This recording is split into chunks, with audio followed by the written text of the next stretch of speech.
Reagan, thank you so much for sharing your heart, your experiences. You have just a wealth of experience. Tell me about the book and what motivated you to write it. Well, I had always wanted to write a book. So I know this sounds crazy, but when I was 12 years old, I was sitting in church and we had a speaker come. Her name was Barbara Johnson, and she was up on stage and she was just mesmerizing. She was amazing. And I sat there right then and there and thought to myself, I want to write a book.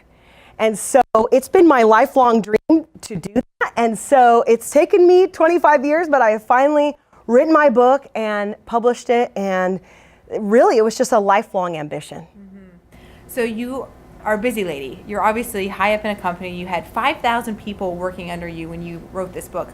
Where did you find the time to do this? How did you manage that with all of that was going on in your life at that time? Yeah, so in order to write a book, a lot of people tell me, I want to write a book. And I tell them, go for it.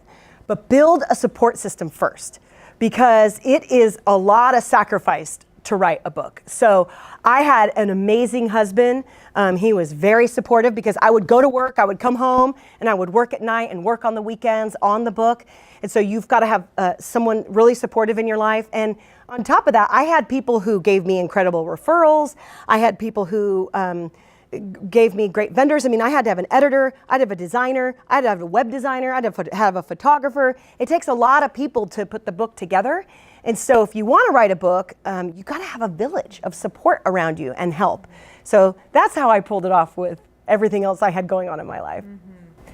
Well, your themes really translate across age, gender, whether company you may work for. I feel like you can really glean a lot from your experience. But I can tell that you have a heart for young professionals and that you really want to help mentor and lead them. So where did that come from, and tell me more about that? So, I think all of us can relate with, coming out of college or coming out of high school or wherever it is, and you've got your ambition and what you want to be when you grow up, right? And so, you get out into the workforce and you're excited, and it just isn't what you thought, right? You run into a bad boss, or you hit a speed bump, or you fail at a project, or you thought you'd start out, kind of entry level, and now you're in another entry level and another entry level, and you get really frustrated. And so I find that about 25, 26, 27, right in that range, people start getting really frustrated because it's not what they thought. And that's a great time to come along young professionals and say, you know what? It's about building a plan. Let's see where you want to go. Let's build to that plan. Don't give up. Just because you're not there today doesn't mean you can't get there.